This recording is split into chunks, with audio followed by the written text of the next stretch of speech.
Bonjour et bienvenue dans mon résumé de l'actualité spatiale du mois de décembre. Au programme Station Spatiale Internationale, lancement d'un peu partout dans le monde. Et vous verrez, il y en a beaucoup ce mois-ci. 5, 4, 3, 2, 1, top.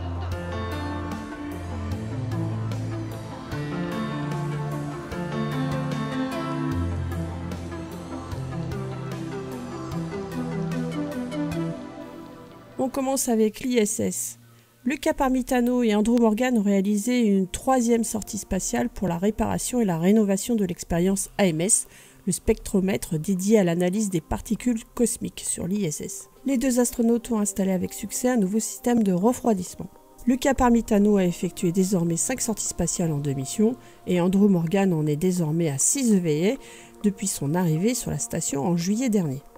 Un nouveau cargo de ravitaillement est arrivé à l'ISS le 8 décembre. Le cargo Dragon CRS-19 a amené un peu plus de 2,6 tonnes de fret, dont 38 expériences et 7 CubeSat, dont le premier fabriqué au Mexique. Le cargo avait décollé à bord d'une Falcon 9 le 5 décembre. Le booster du premier étage a atterri pour son premier vol sans souci sur la barge Of Course I Still Love You.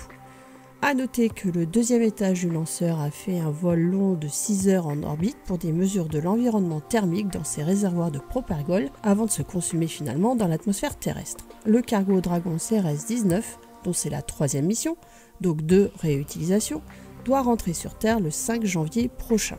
Le 6 décembre, moins de 24 heures après le décollage du Dragon CRS-19, c'est un autre cargo russe cette fois qui décollait à bord d'une Soyouz 2-1A. Le Progress MS-13 s'amarrait automatiquement à la station le 9 décembre. Le cargo amenait du matériel, mais aussi de l'eau, de l'oxygène et du carburant à l'ISS. D'ailleurs, le Progress MS-13 a permis la rehausse de l'orbite de la station le 27 décembre. Le cargo russe ne partira de l'ISS qu'en juillet 2020.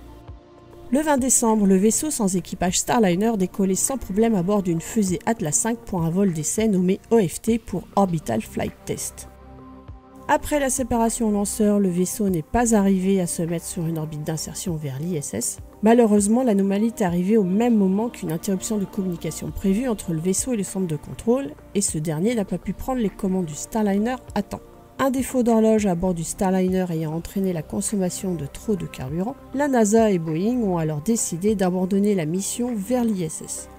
48 heures après, la capsule revenait sans souci sur Terre. Malgré cet échec de l'amarrage à la station, le retour sur Terre du Starliner sous parachute était réussi. On ne sait pas encore si cet incident va décaler de nombreuses semaines le prochain vol de Starliner prévu avec équipage ou s'il faudra refaire un vol inhabité vers l'ISS avant d'embarquer des astronautes à bord. Plus de détails sur ce vol d'essai dans l'article du blog dont le lien est dans la description. Sans transition, on continue avec les lancements du reste du mois. Le 6 décembre, le lanceur léger Electron effectuait son 6e lancement de l'année. Nommé Running Out of Fingers pour marquer le fait que c'était le 10e lancement d'Electron, le lanceur placé sur orbite basse 7 satellites. La plus grande charge utile à l'E2 est japonaise. Le nanosatellite devrait libérer des centaines de granules colorés créant ainsi une pluie de météores artificiels qui pourrait être visible par des millions de personnes courant 2020. Certains pensent que cela pourrait faire partie de la cérémonie d'ouverture des Jeux Olympiques de Pékin en juillet prochain. ELA 1, lancé en janvier sur une fusée Epsilon, devrait créer une pluie de météores artificiels également. Rocket Lab a profité de ce vol pour tester une nouvelle technologie de guidage et de contrôle de rentrée sur son lanceur dans le but de récupérer et réutiliser à terme les premiers étages de celui-ci. Le booster aurait réussi sa rentrée atmosphérique avant de se désintégrer dans la mer. L'étage Electron n'aura à terme pas de moteur pour le ralentir, comme pour les Falcon 9, mais aura un parachute pour le freinage avant d'être récupéré par un hélicoptère. Ce mois-ci, c'est encore un festival pour Kretsu 1A et 2 lancements le même jour et depuis le même centre spatial de Taiyuan dans le nord de la Chine. En moins de 6 heures d'intervalle, le lanceur super léger chinois, une trentaine de tonnes au décollage, a placé sur orbite basse avec succès 7 satellites. Gaofen 2B pour l'observation de la Terre pour le premier lancement et 6 petits satellites essentiellement dédiés à la surveillance environnementale pour le second. Le 11 décembre, c'est une Soyouz 2-1B qui décollait avec un nouveau satellite de navigation russe de dernière génération, GLONASS-M. Le satellite a été placé sur une orbite à 19 100 km d'altitude et remplacera un satellite vieillissant. Il faut 24 satellites GLONASS minimum pour faire fonctionner le système de positionnement russe. Le 11 décembre encore, la fusée indienne PLCLV a décollé pour la seconde fois en 15 jours.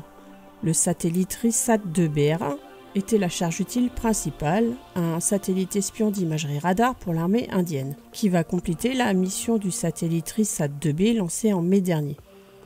Il y avait 9 autres petits satellites à bord. J'ai retenu le CubeSat Pathfinder Technology Demonstrator 1, PTD1, de la NASA, qui testera le propulseur Hydros.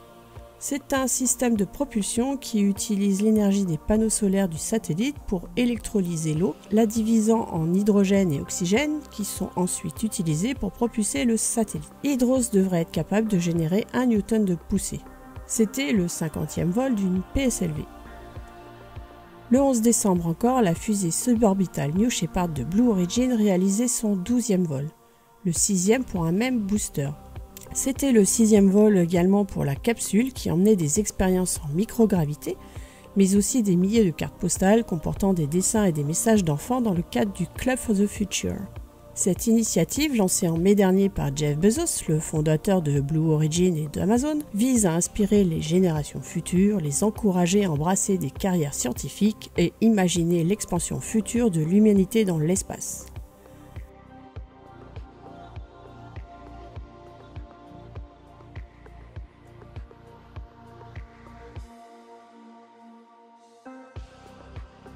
La capsule a atteint une altitude maximum de 104,6 km.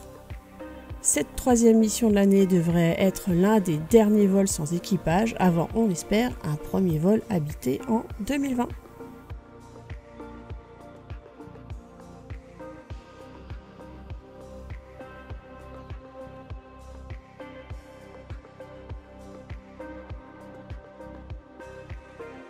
Deux nouveaux satellites de navigation chinois Beidou ont été lancés le 16 décembre par une Longue March 3B.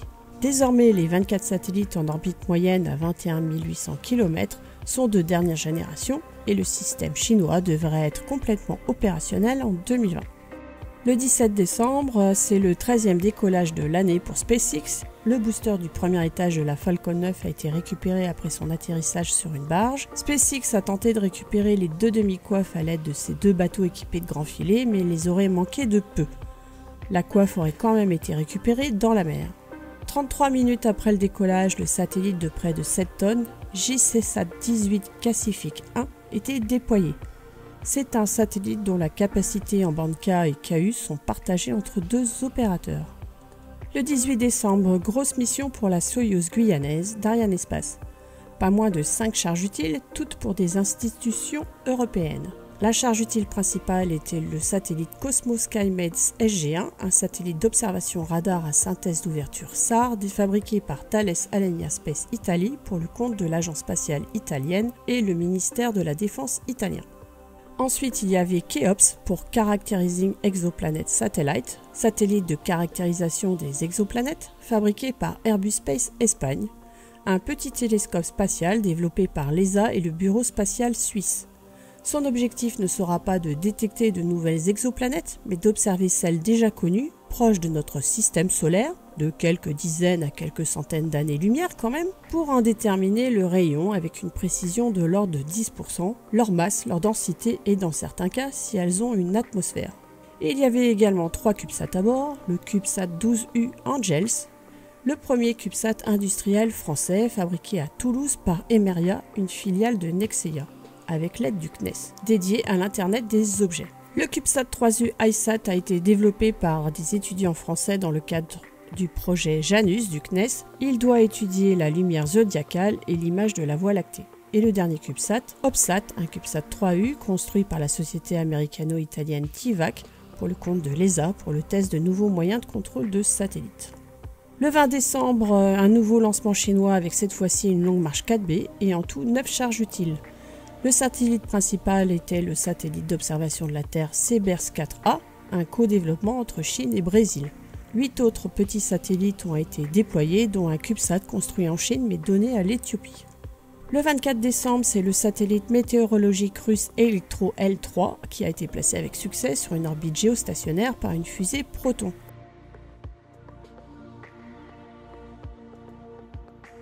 Le 26 décembre, c'était le dernier lancement russe de l'année, mais aussi le dernier lancement de la fusée Rokot.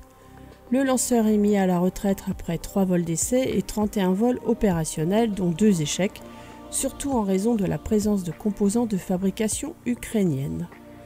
3 satellites de communication GONETS-M ont rejoint la constellation de satellites de télécommunication GONETS, placés en orbite basse. Chaque satellite stocke le message de l'émetteur à bord, puis le réémet lorsqu'il se trouve à portée d'un récepteur.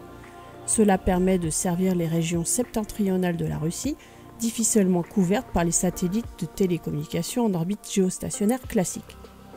Un petit satellite sphérique rétroréflecteur nommé Blitz-M était aussi à bord du lanceur. Des tirs laser tirés sur les satellites permettront de collecter des données qui pourront être utilisées pour affiner les modèles géophysiques et géodynamiques. Il sera également utilisé pour augmenter la précision du système de navigation par satellite GLONASS. Le dernier lancement de l'année a été celui de la Long March 5 chinoise. Un lancement important pour la Chine car le retour en vol de son lanceur lourd est primordial pour les missions lunaires martiennes du pays à venir et la construction de la future station spatiale chinoise.